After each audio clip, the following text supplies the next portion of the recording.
í kennslufræðum. Það er að segja, ég er að læra að verða framhaldsskólakennari, kenna sálfræði framhaldsskóla. Og það er svona, ég er aðeins búin að æfa mig, vera að æfa mig í æfingakennslu, alveg hrikalega gaman og ofsalega gaman að vera aftur komin í svona sálfræði pælingarnar. En það sem mér langar að fjalla í dag og það er kannski mikilvægt og mér finnst mjög vænt að fá að koma í dag af því að þið sem hafi greinst með, eða flest ykkar líklega, hafi greinst með krabbamein og ég held að þetta sé eitt mest krefjandi og það að greinast með alvarlega sjúkdóma er líklega eitt mest krefjandi verkefni sem við göngum í gegnum. Þannig að það er ótrúlega mikið svona krefjandi verkefni fyrir mig að koma hér og segja ykkur hvernig hugurinn og hversu mikilvægt er að þið séu bara jákvæð. En það er ekki kannski það er ekki markmiðið mitt. Alls ekki. En mig langar hins vegar að leiða ykkur gegnum svona hugmyndir, jákvæða sálfræði og rannsóknir sem sýna áhrif viðhorfa til okkar sjálfra og hugafars okkar, hvernig við hvaða afstöðu við tökum til hlutana og til lífsins, hvaða hefur óbærslega mikil áhrif til hins betra. Það er að segja að hugsa jákvætt og vera bjartsýnn og svona. En þetta er auðvitað ekki auðvelt, sérstaklega þegar maður tekst á krefjandi verkefni. En mér langar hins vegar bara að kynna ykkur þetta og sjá, og svona þið áttu ykkur og skoðu þetta út frá ykkar eigi lífi og út frá ykkur sjálfum.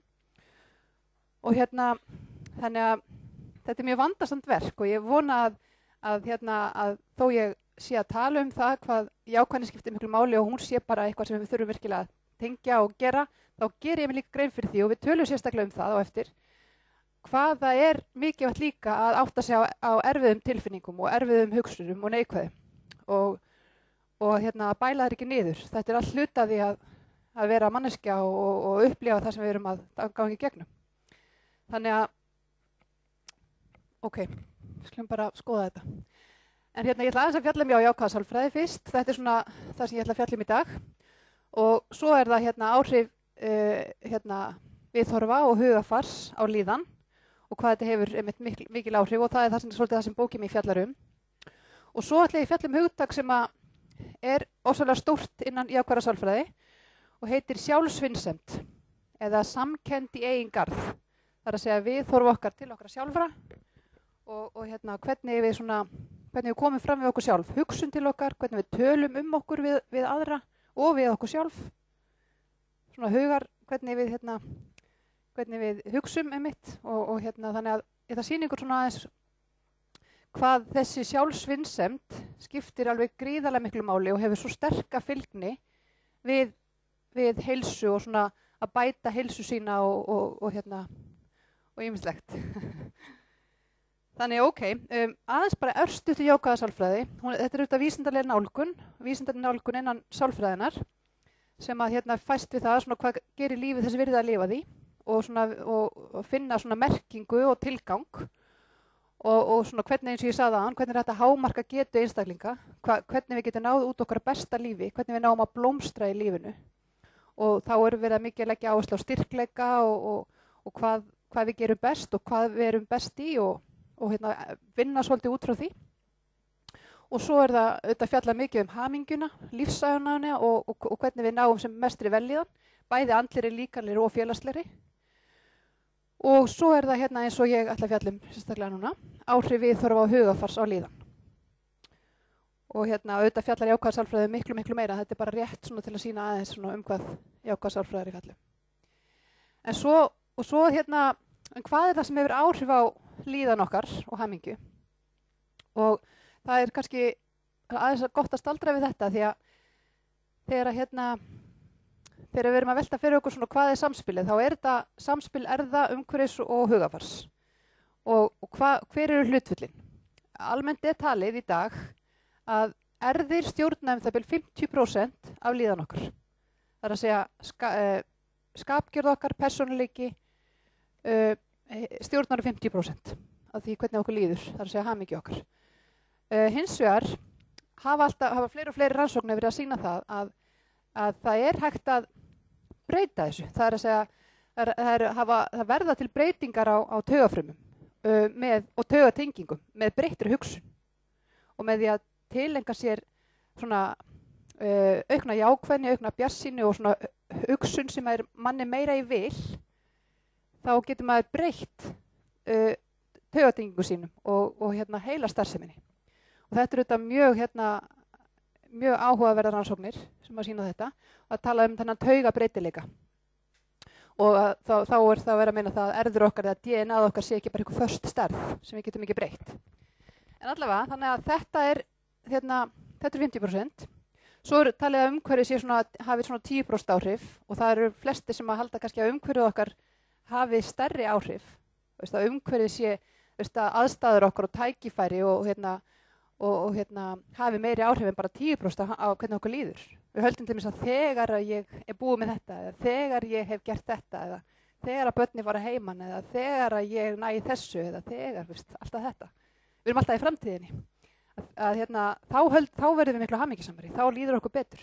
En rannsóknir sýna að þetta er ekki að hafa svo mikil áhrif á okkur. Þetta er að hafa minni áhrif en við höldum.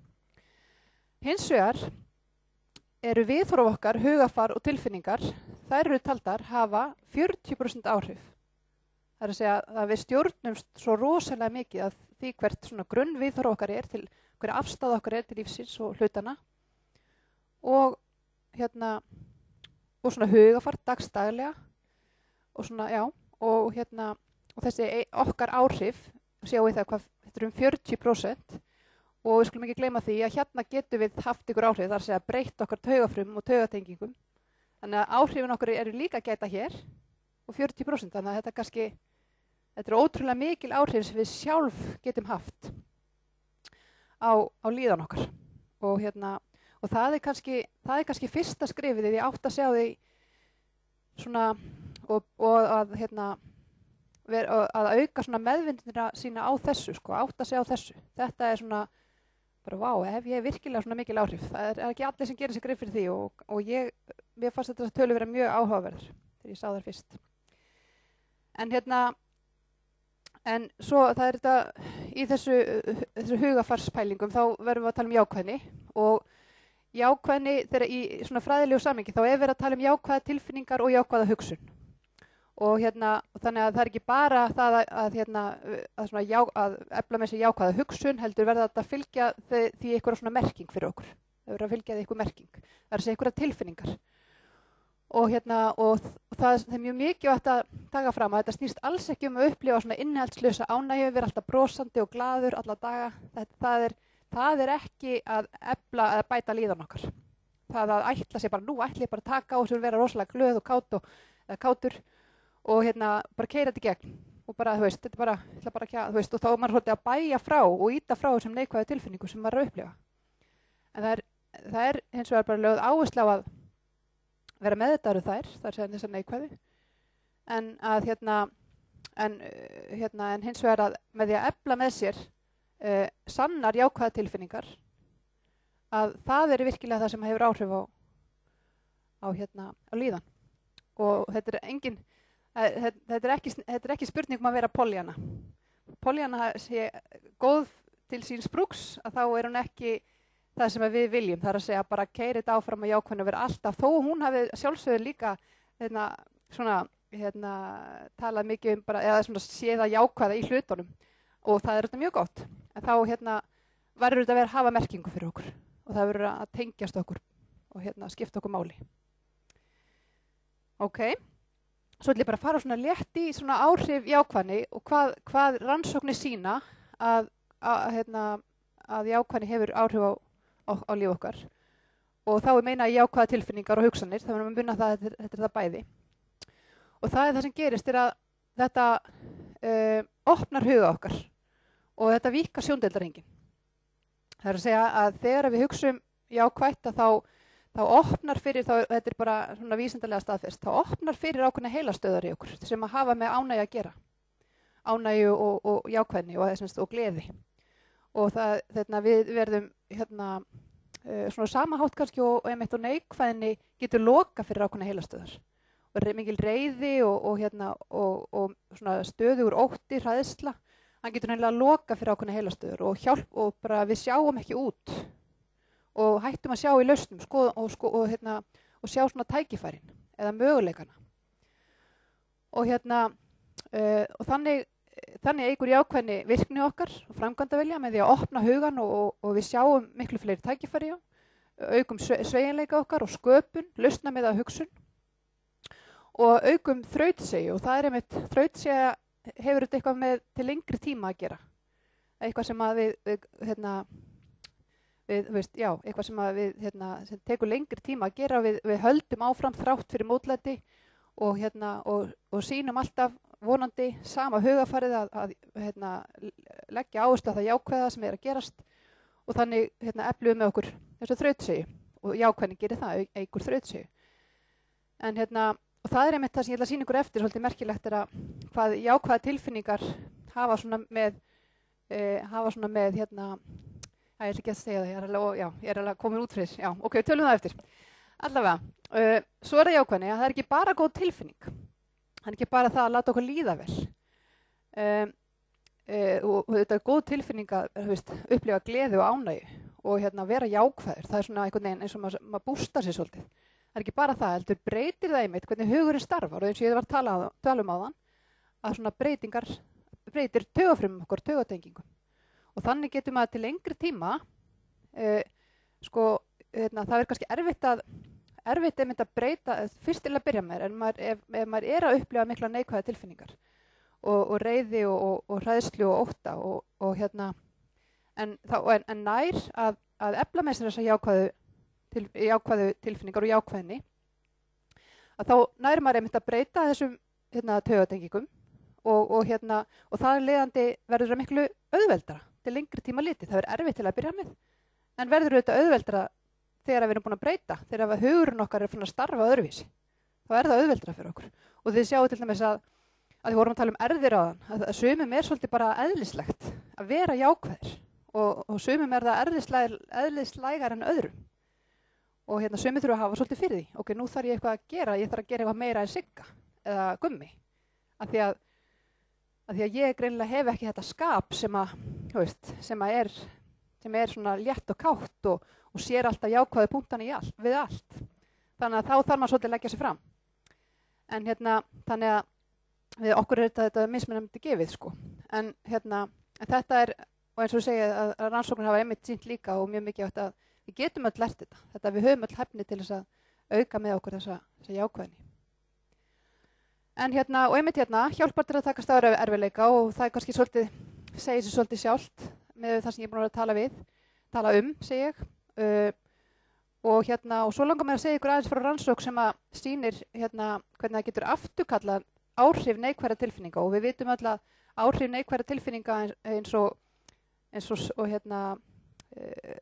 streitu getur haft þetta mikil áhrif á líkamleg áhrif. Bara hjarta og líkur á hjarta og æðasjúkdómum og ýmislegt fleira. Og það var rannsókn sem að sýndi þetta var hópur af fólki sem kom saman og horfði á myndbrot það sem vakti hræðslu. Vakti hjá þeim öll mikla hræðslu. Og svo var tekin púls hjá þeim og mældur púlsinn og blóðþrýstingur og hann var bara skráður. Svo var hópnum skipt upp í 4 hópa. Og annars vegar var einn hópurinn sem að horfði öll á eitthvað myndband. Einn hópurinn horfði svo á myndband sem að vakti ánægju. Annar hópurinn horfði á myndband sem að vakti gleði, þar að segja eitthvað hlátur, eitthvað fyndið. Og þriðji hópurinn horfði á myndband sem að vakti hjá honum í rauninni bara neutral eða bara svona hlutlausar tilfinningar, þar að segja eitthvað svona fræðsla sem hafði engin áhrif á þau. Og fjórði hópurinn horfði á myndband sem vakti hjá þeim sorg. Og í stuttu máli, svo voru öll teknar mælingar, líkamlega mælingar hjá þeim, púls og blóðþrýstingur hjá þeim eftir þau horfðu á þessa myndbönd. Og í mjög stuttu máli að þeir sem horfðu á myndböndi sem vakti hjá þeim ánægju og gleði, þessi 2 hópar, þeir voru fljótastir að jafna sig á þessum neikvæðu áhrifum, þessum áhrifum neikvæðra tilfinninga. Þeir voru fljótastir að róa púlsinn sinn og þeir voru fljótastir að jafna sig á blóðþrýstingnum sem hafði rokið upp eða var greinilegu munur. Þeir sem voru lengst að jafna sig voru þeir sem upplifðu sorg. Þannig að þarna erum við að sjá bæði hvað neikvæða tilfinningar geta haft á líkamann, en líka hvað jákvæðni og með því að beina sjónum sínum og beina athygli sinni í auknum mæli að því sem er gott í lífi sínu og hugafæri sínu, og með hugafæri sínu, hvað það getur gert fyrir líkamann. Veistu hvað þetta er merkilegt? En svo sem ég ætla að segja ykkur áðan, aðeins frá svona hver uppruni neikvæðra tilfinninga og hvernig hefur þetta, eða ekki uppruni, en hvernig hefur þetta þróast með okkur? Hvernig hafa neikvæða tilfinningar svona þróast frá frummanninu og jákvæðar? Tölum það eftir. Og þetta svona, það kannski sagt að ef það var skilgreinað einhvern veginn og hvernig það hafa þróast og af hverju, það hafa þróast svolítið með okkur til þess að hjálpa okkur að lifa af. Það er að segja að þær hafa eins og hræðsla og ótti og reiði. Það var þróast svona til þess að bregðast við ykkur ógn og við þurfum að koma okkur út úr lífsháska. Og þú veist, við erum reið og við ráðust á það sem er að koma fyrir okkur, það sem er að ráðast á okkur. Og við erum hrædd og við þú veist, við flýjum. Og þetta er bara eðlileg og nauðsynleg viðbrögð sem við þurfum til að lifa af. En svo til lengri tíma litið, að þá er líklegt að sá sem að hefur mikið af þessum neikvæðu tilfinningum, hann upplifir frekar þröngsýni og svona skyndiviðbrögð. Það er að segja reiði leiði til árásargirni og hræðsla leiði til ótta, eða flótta, segi ég. Og en hins vegar með jákvæða tilfinningar, og þetta er bara kenning og ég er ekkert að segja að þetta sé, en þetta er kenning, að þess neikvæða tilfinningar hafa þróast til að lifa af, en jákvæða tilfinningar hafa þróast til að lifa af til lengri tíma. Það er að segja jákvæða tilfinningar hafa áhrif á okkur. Það er að segja það er ekki bara góð tilfinning í dag, heldur hafa það svo mikil áhrif á okkur til framtíðar. Og það hafa þróast svona til að takast á við krefjandi aðstæður síðan mér. Og þegar við erum að leggja inn í dag fyrir einhverju sem við hefum eftir að takast á við, þá er líklegra að við okkur líði betur að takast á við það ef við höfum tilengað okkur jákvæðni og bjartsýni og það er ekki það að segja eins og ég sagði áðan að jákvæðni, þetta snýst ekkert um það að vera bara alltaf jákvæður. Alls ekki. Heldur að reyna að beina athygli sinni að því sem að gengur vel. Heldur en því sem gengur ekki vel. Og til lengri tíma að þá eykur það svona víðsýni og virkni. Við förum frekar að gera það sem að við teljum að sé gott fyrir okkur. Og það eykur, við gerum eitthvað í hlutunum ef við erum jákvæðari. Og það eykur svona skilvirkni, þú veist, við verðum eitthvað úr því sem við hugsum og við verðum eitthvað svona framkvæmt. Og já, og með því að efla jákvæða tilfinningar okkar í dag erum við meðal annars að leggja inn fyrir framtíðina eins og ég talaði hérna áðan. En svo, hvernig á maður svo tileinkar sér jákvæðni? Og þið ég er ekki að setja þessa glæru upp með að segja að þið séu ekki jákvæð. En þetta er bara svona hugmynd og rauninni þetta eru þessi rannsóknir sína hvað er mikilvægast varðandi jákvæðni. Að vera opinn fyrir aðstæðu sínum, vera opinn fyrir því sem við upplifum og vera opinn fyrir að dæma það ekki fyrirfram og líka fólki sem við hittum. Sjá tækifærin frekar en það sem að illa gengur eins og ég sagði. Taka það reynslunni sem hægt er að nýta. Hvað get ég gert til þess að hvað hefur þessi, þú veist, ég er ekki að segja það þetta er svo erfitt að tala um þetta fyrst mér stundum að það er ekkit gott í það að greinast með krabbamein í sem slíkt. En hvað er það í reynslunni sem hefur það gert mig að sterkari karakter? Hefur það gert eitthvað þess valdandi? Nú er ég bara að hugsa uppátt. Hefur það gert eitthvað sem að hefur það elt mig á einhvern hátt? Er ég öruggari eða ekki með sjálfa mig? Hef ég kynst sjálfu mér öðruvísi? Hef ég kynst mér á annan hátt? Hvað er það sem hefur hvað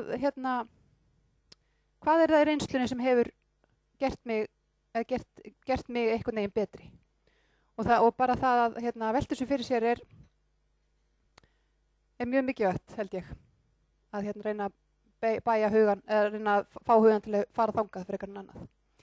allavega, vera forvitin og finna áhugan og mun eftir áhugamálu sínum. Vera forvitin fyrir því sem að gerast í kringu sig. Hafa áhuga á og gleyma því ekki, gleyma ekki áhugamálu sínum. Því það er það sem að gefur mann svolítið tilgang og merkingu og kannski ástriðamanns og missa það ekki, missa ekki móðið þar. Sýna sjálfur sér velvild og ég ætla að tala þess þetta sjálfsvinsemdar hugtak á einmitt á eftir. Og þetta er rosalega stórt og mikilvægur þáttur. Og ekki síður sína öðrum velvild. Vera meðvitaður neikvæða tilfinningar, eins og ég hef svolítið verið að tala og að vera þakklátt. Og það er kannski svolítið sem ég vorum að tala hérna áðan, að taka það á reynslunni sem hægt er að nýta. Og ég skrifa svona þakklætisdagbók því að ég þakklætisdagbók er eina af þessum aðferðum og leiðum innan jákvæðra sálfræði sem að hafa verið notað til að efla jákvæðni. Og það þýðir rauninni bara með því að skrifa svona þakklætisdagbók, ég ætla aðeins að lesa upp á bókinni varðandi það. Að það er svona á að hjálpa manni að beina athygli að því sem vel gengur í lífinu. Og það hjálpa manni með að gera þetta hverjum degi eða reglulega, að vera svolítið með fókusinn þar, frekar en það sem ekki gengur vel. Og þetta er, ég er nú með fullt af æfingum í bókinni sko, þannig að þetta er hamingjuaukandi leið númer 6. Það er að gera þakklæti að vana. Og þakklæti er meira, ég ætla að fá að lesa úr bókinni, má ég það? Þakklæti er meira en að segja takk fyrir við ykkur. Þakklæti snýst að beina athygli sinni að því góða sem á sér stað í hversdagslífinu og vera þakklátur fyrir þá þætti sem leitt hafa til þess sem lífið okkar byggir á. Þegar við gefum okkur nokkra mínútur til að skrifa niður það sem við erum þakklátt fyrir, beinum við athygli að því sem okkur finnst skipta máli í hversdagsleikanum. Þá leið beinum við líka athygli að því sem við viljum, en ekki að því sem við viljum ekki. Slíkt hugafar gerir hversdagsleikan innihaldsríkari og verðmætari og við áttum okkur betur á hvað veitir okkur ánægju. Og það eru auðvitað margar leiðir til að stunda þakklæti og ég sýni nú smá dæmi í bókinni bara úr minni eigin þakklætisbók, svona til að fólk átta sig aðeins á að þetta þarf nú ekki að vera, það er oft litlu hlutirnir sem eru stæðstir sko. Þannig að fá sér góðan kaffibólla, það getur verið mjög þakklætisvert. Og svo set ég líka eina æfingu sem að allir geta tilengað sér. Í hvert skipti sem þú ferð út úr einhverjum aðstæðum eða vettvangi, veittu þá athygli því sem vel fór. Þakkaðu fyrir það í huganum eða með því að skrifa það hjá þér. Prófaðu að byrja á þessu núna og gerðu þetta næstu daga. Og taktu eftir hvaða áhrif slík iðkun hefur á líðan þína. Það er að segja, hver skipti sem við förum, eins og þegar ég á eftir að fara út í dag, þá er ég eftir að þakka mikið í hjarta mínu fyrir fyrir að hafa fengið að hitta ykkur og halda hennar fyrirlestur. Og það er bara svona að það rammar inn hvað þetta var góð stund og það hvort sem maður er með fjölskyldu sinni eða vinum eða er að fara eitthvað eða á góðan göngutúr með einhverjum eða bara að þakka fyrir og vera svona meðvitaðar þessar litlu stundir. Og því þetta eru stóru stundir. Þetta er það sem skiptir okkur máli. Og sérstaklega það hefur mikla merkingu og við svona föttum líka þegar við byrjum að þakka fyrir það. Hvort þetta virkilega hefur merkingu fyrir okkur eða ekki. Og það eru þeir þættir sem að hafa sterka merkingu fyrir okkur sem við ættum auðvitað að gera meira af, ekki satt. Og við gerum ofsalega mikið af því sem hefur kannski ekkert endilega mikla merkingu fyrir okkur. En við allavega. Herðu, svo langar mig að fjalla þessum sjálfsvísindina.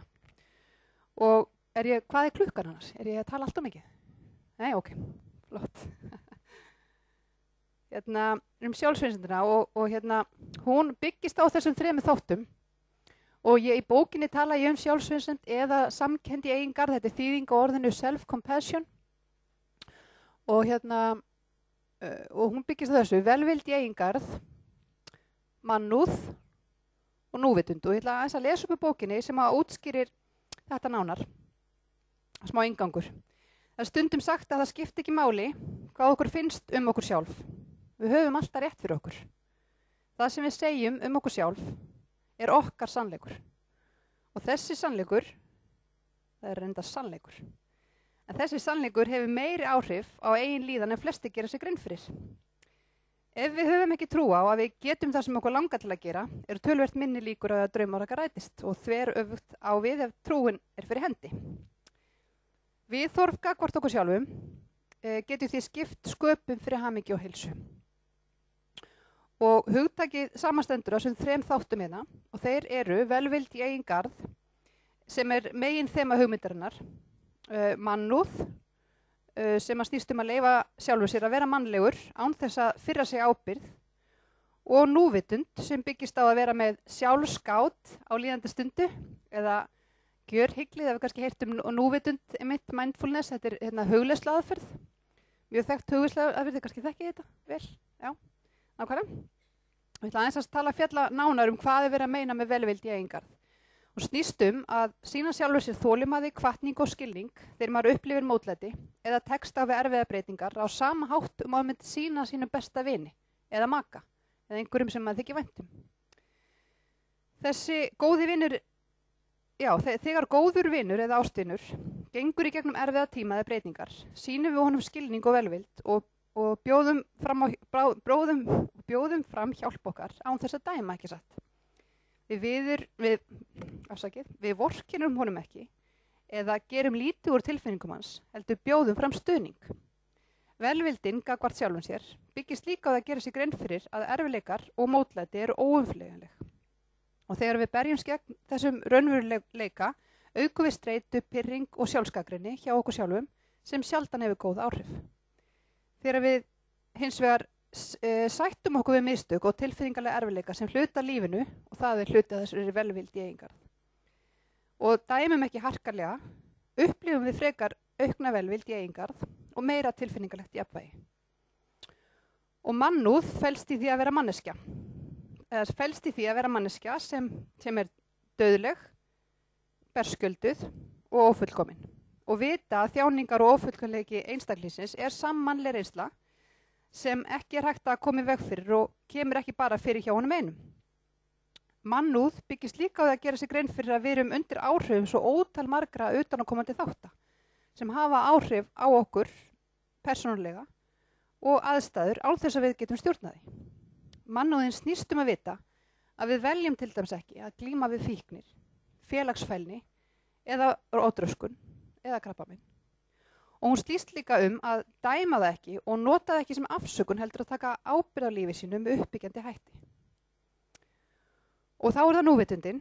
Hún byggist á fordómalausu, opnu og jákvæðu hugafæri fyrir líðandi stundu og núvitund þýðir að maður skoðar hugsanir sínar og tilfinningar án þess að dæma þær eða bæla þær niður. Og það geta allir lært að stunda núvitund, bæði sem hugsunarhátt í daglegu lífi, vera meðvitaður núið sitt og það sem að gerast í kringu sig og sem hugleiðslu aðferð. Þá hefur núvitund aukist sem hluti að meðferðarúrræði, til dæmis við kvíða og þunglyndi og gefist vel. En hugræn atferlismeðferð eitt algengasta og árangursríkasta meðferðarform sálfræðinga í dag hefur meðal annars lagt áherslu á núvitundarhugleiðslu gegn meðalvægu og vægu þunglyndi og kvíða og áherslu á að auka tíðni jákværa upplifana, til dæmis með hugleiðslu og slökun. Og svo langar mig þá ég svona aðeins búin að lista hvað og öll þessi hugtök fela í sér það sem við verum að tala með sjálfsvínsend. Og í kjölfarið þessu þá langar mig líka aðeins að tala lesa upp kafla sem heitir hlutverk jákværa tilfinninga og upplifana. Og hugafar og viðhorf til okkar sjálfs geta skipt sköpum þegar tekist á við breytingar eins og lífstílsbreytingar.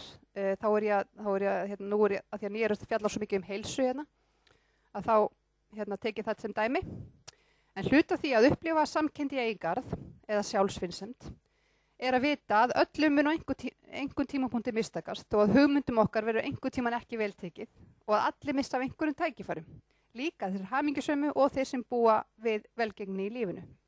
Munurinn á þeim sem hafa sterka samkennd í eigin garð og öðrum að þeir fyrrnefndu draga sig ekki niður við mótlæti.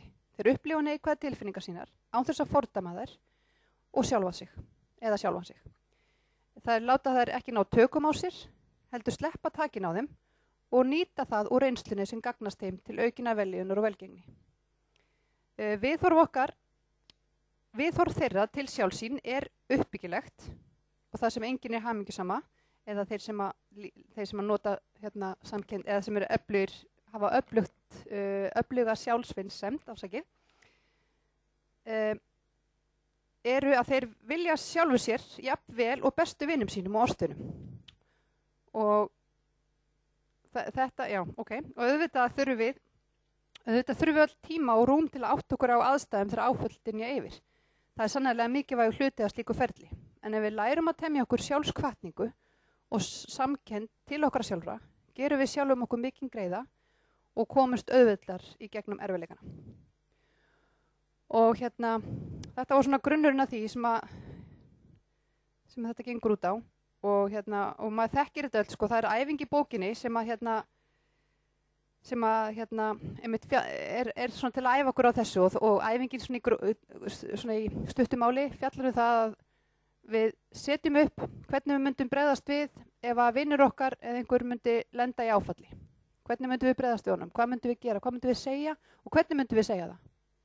Og ég vil svona að þið hugsið þetta aðeins, hvernig þið myndum bregðast við. Flesti myndur líklega að segja, eða ekki, þau myndur bregðast við með, myndur vera til staðar, þau myndur hlusta á hann og sýna hann skilning og þolinmæði. En hvað gerum við þegar við sjálf lendur í áföllum?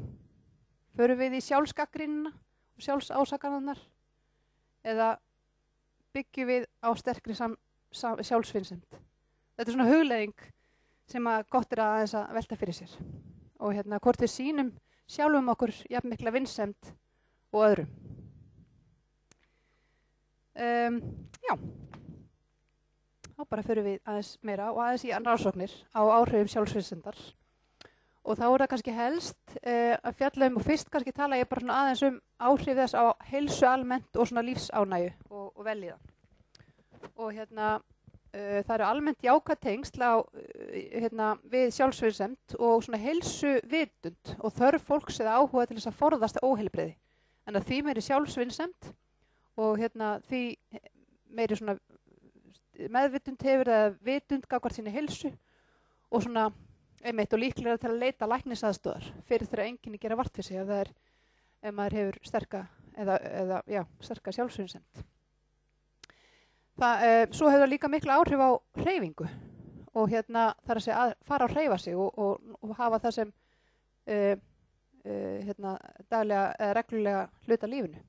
Og sjálfsvinsemd spila sem þarna stórt hlutverk í andlegri vellíðan vegna hreyfingar. Og það var rannsókn sem að eða það sem hefur komið fram í rannsóknum sko er að hreyfingin sem slík skapar ekki alltaf vellíðan. Auðvitað er ákveðin svona hormón sem flæði okkur líður vel hreyfingarna vegna.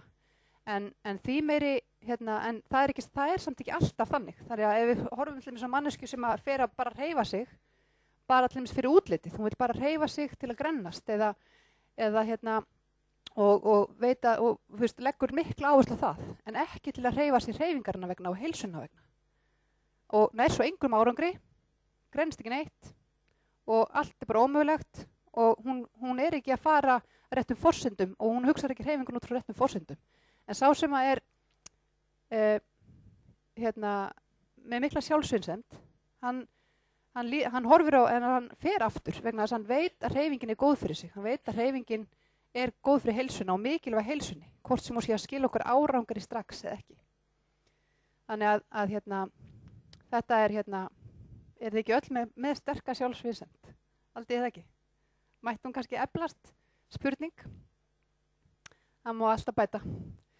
Og þetta er svona velviljandi sjálfstal. Sjálfsvinsemd er bara svo mikið fyrst og fremst auðvitað í hugum okkar, þar að segja hvernig við tölum við okkur sjálf, svona sjálfstal í hugum okkar og líka auðvitað hvernig við tölum okkur við aðra.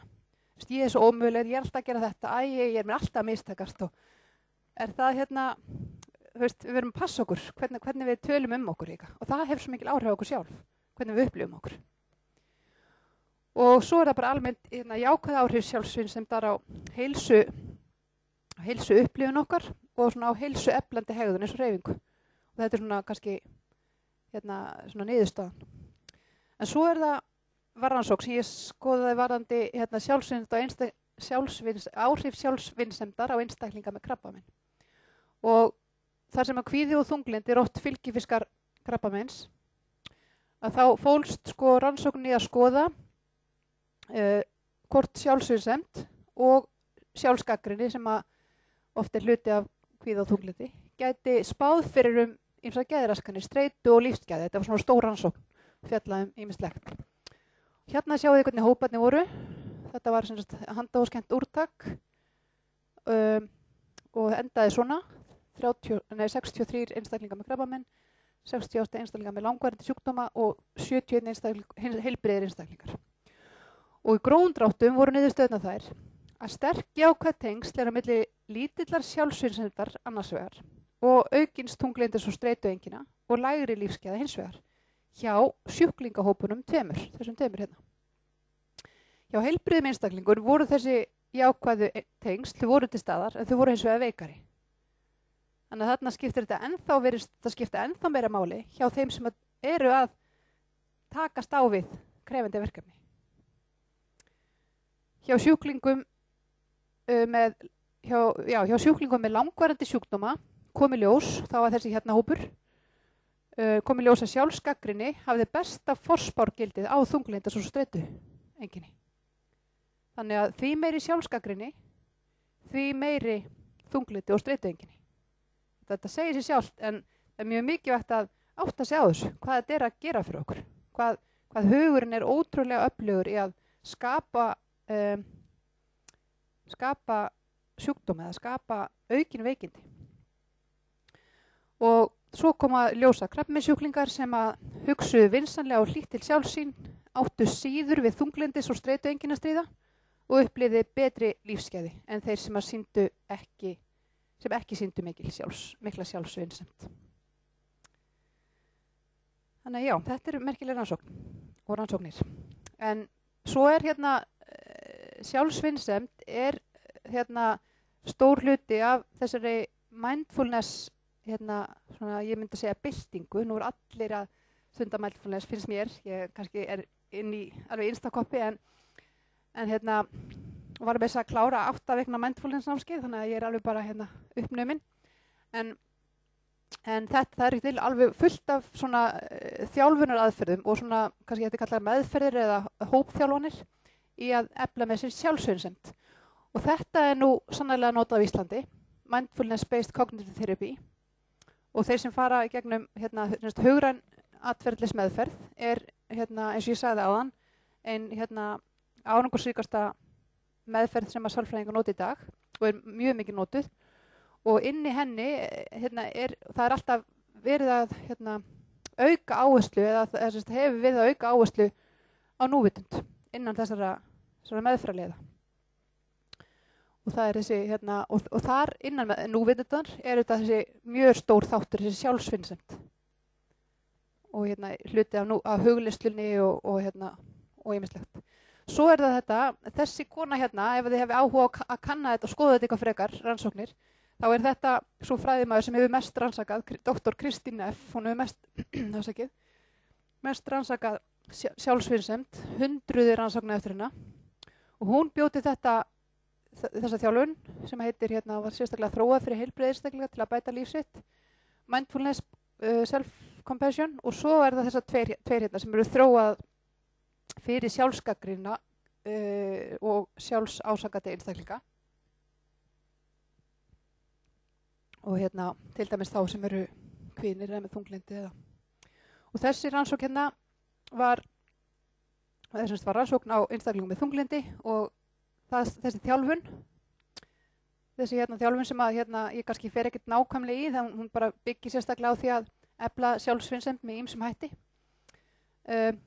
Stóð yfir í 12 vikur, aðeins 2 klukkustundir á viku. Og mér langaði að leggja svolítið áherslu þetta, að þetta er ekki nema 2 klukkustundir á viku, samt náðu þessum frábæra árangri. Drógu marktækt úr þunglyndiseinkenum og úr sjálfskömm og ásökunum á tímabilinu.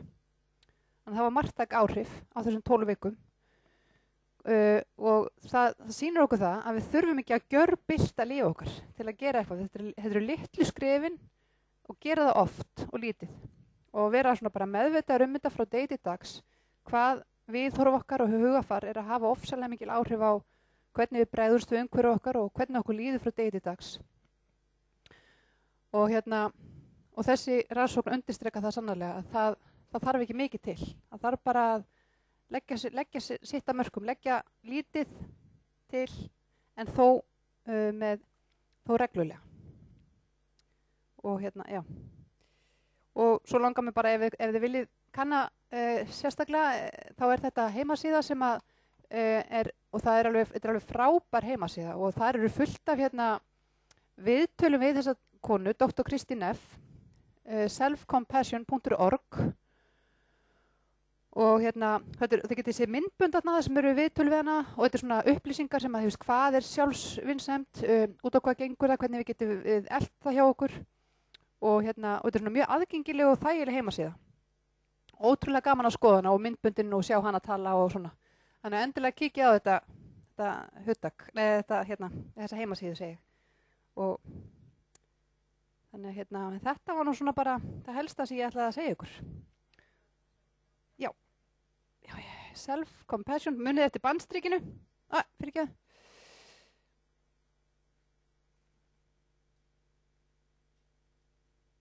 Svona.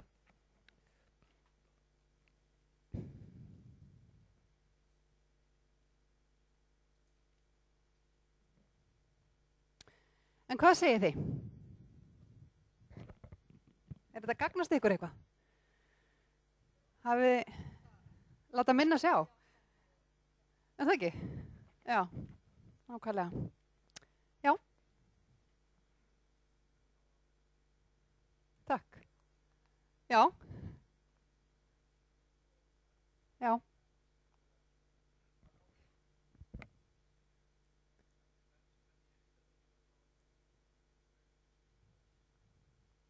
Já.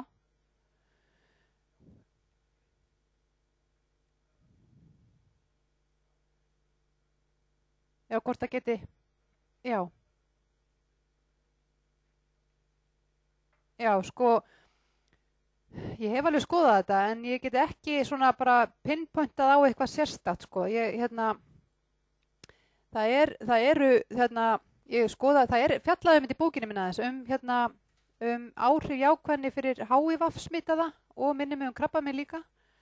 Ég bara, það er svo langt sem ég las þetta, ég bara man ekki ákvæðlega hvað var sagt. Býta nú með, get ég ekki flett þessu upp bara. Sko, það er nefnilega, það er eiginlega engin rannsókn held ég sem ég þekki sem hefur sagt og sem hefur sýnt að niðurstöður að jákvæðni geti læknað krabbamein. Skulum alveg segja það kannski alveg strax. En hins vegar getur það haft veruleg áhrif á líðan, á líðan og á hvernig manneskjan bæði upplifir sinn sjúkdóm og svo hafa líka reyndar og á lífslíkur, þar að segja hversu lengi manneskjan lifir. Hún lifir lengur. Þar að segja með ef hún hefur aukið og tilengað sér jákvæðni og heldur en þeir sem að vera neikvæðir í samaburði. Þannig að það er en það er óslega erfitt að pinpointa er erfitt að segja jafnvel þó að jákvæðni geti læknað krabbamein, segjum bara það, jafnvel þá er óslega erfitt að segja það vegna þess að þetta er svo huglegt. Það er ekki hægt bara að segja, við getum ekki bent á það. Getum ekki bent á það eins og við getum bent á frumur eða en hins vegar er þetta alveg greinileg langlifi, auki langlifi með sjúkdómun en það er ekki, en auðvitað hefur það sannarlega áhrif á bara hvernig við hvort við bæði höldum áfram hvort við það er ein rannsókn ég var eftir núna sem að sýnir að þeir sem að hafa þessa bæði sjálfsvinsemd og svona almenna jákvæðni og bjartsýni eru miklu líklegri til þess að trúa því að það sem þeir gera hafi áhrif á heilsu þeirra. Þannig að þeir hreyfa sig meira, þá er ég að tala um einstaklingar sem eru konur með krabbamein eða alvarlega sjúkdóma. Þeir hreyfa sig meira, það er að segja að þeir hafa, ef þeir geta, þeir hugsa meir matræði, þeir trúa því að matræði hefur áhrif á og þannig, þeir trúa að matræði hefur áhrif á sjúkdóma þeirra og þannig getur við farið svona bakdýraleiðina og sagt að jákvæðni hefur áhrif á lækningu. Sjáu þið, munin. En við getum ekki sagt beint bara búm jákvæðni læknar. En það hefur mikil áhrif á hvernig við bregðumst við og hvernig við leitum lækninga. Svara þetta spurningunni. Já. Hvað segið þið? Meira? Já? Nei, bara flott. Já. Já.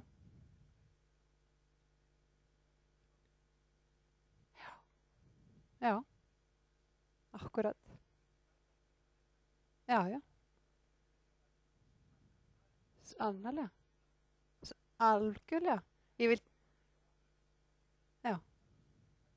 Já, ok. Á bænina? Nei. Það kannski að því að maður þorir ekki að vera trúaður. Maður vill ekki segja að trúin, þess fólk hefur mismunandi skoðanir á því, en sannarlega, bara ef það, allt svona sem að algjörlega, ég tek undir þetta og það meira að segja hún Kristín Neff talar mikið bænina og og svona trúarlega þátt einmitt í sínum rannsóknum. Já. Akkurat. Já. Nei, það kannski það. Það kannski það. En sannarlega, ég bara... Já, hún mjög öflug. Og sjáu þið bara hvað rannsóknir að sýna á hvað hugleiðsla getur gert. Það að hugleiðsla hefur ekki bara áhrif á okkur. Og ef við myndum öll fara að hugleiða, þá er talað jafnvel að sko hóp hugleiðsla sé öflugri heldur en, og þá getur þetta alveg eins átt við bænir. Hóp hugleiðsla er öflugri heldur en ef maður hugleiðir einn, af því það myndast ykkur orka. Og það var rannsókn sem var gerð þar sem að hópur fór frá milli borga og hugleiddi, það var reyndar alveg markvisst gerði þetta alveg bara hugleiddi, ég man ekki hvað það var mikið, alltaf oft í hverju viku, nokkru sinnum, jafnvel á dag held ég það hafi verið, og í ykkur eina viku eða 10 daga, nú man ég þetta ekki alveg, en svona pointið þetta að þau bjuggu til, vildi þau minna, ákveðna orku og í öllum þessum borgum sem þau fóru til, það voru gerða marktaka mælingar á ofbeldi í borgunum og það fór niður. Það fór ofbeldis glæpir minnkuðu, allstaðar sem þau voru. Þannig að þetta hefur áhrif, við þekkjum þetta líka bara, því við sem að stundum hugleiðslu og ég get nú ekki kannski sagt ég stundi hugleiðslu en ég reyni að gera eins og ég get í að stunda hugleiðslu, 2, 3, 4, 5 viku kannski, ekki á hverju degi.